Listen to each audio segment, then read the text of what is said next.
Je me suis déjà fait clairement dire, on n'en peut plus de t'entendre parler de tes maladies. Fait que depuis ce temps-là, je dis rien.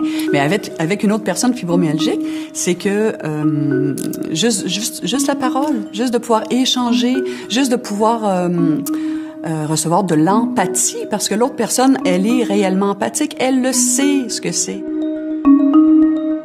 Bonjour, je m'appelle Nicole Bélanger et je souffre de fibromyalgie.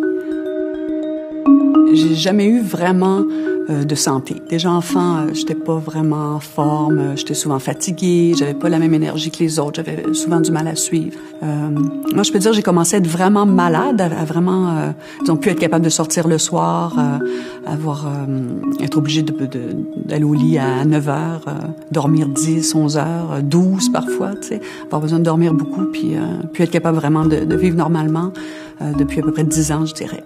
Après, vers l'an 2000.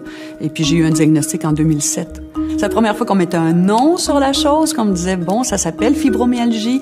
C'est comme si on me disait, vous êtes pas folle, madame. Il y a d'autres personnes que vous qui souffrez de ça, puis ça existe et ça, au moins c'était connu et puis ça porte un nom. Pour moi, ça a été un soulagement incroyable. Et puis, je suis rentrée chez nous et je pense que ça a été une des journées les plus joyeuses de ma vie. J'étais vraiment, vraiment contente parce que tout de suite, j'ai pris le téléphone, j'ai appelé ma famille, mes sœurs, ma mère, dire, je ne suis pas folle. Ça s'appelle la fibromyalgie et c'est une maladie qui existe.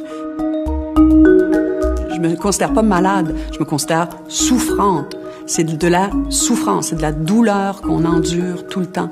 Moi, je fais une analogie des fois parce que on a du mal à se concentrer, on a du mal à, quand on est avec des gens, à être vraiment présent, à écouter, parce que c'est comme s'il y avait toujours quelqu'un qui hurlait dans notre oreille. C'est comme s'il y avait un cri comme ça tout le temps. Ça, c'est la douleur. C'est très, très aigu, puis ça fait c'est comme si c'est ça. Il y avait ça qui nous envahit tout le temps, puis qui est là, présent, puis qui crie.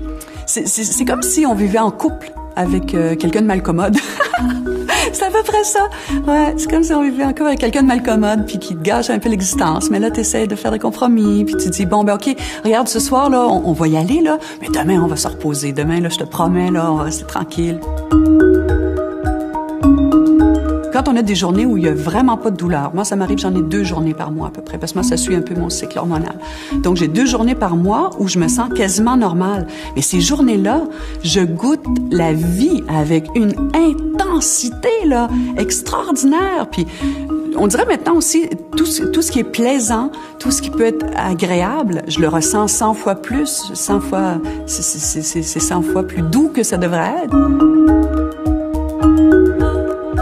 Il faut se ménager, il faut prendre soin de soi et vraiment s'écouter puis pas essayer d'aller au-delà de ce que notre corps peut nous permettre de faire parce qu'on sait qu'après on paye. Donc vraiment y aller, être doux, être bon pour soi-même en fait, avoir de l'écoute, de la douceur et de la compréhension pour soi-même.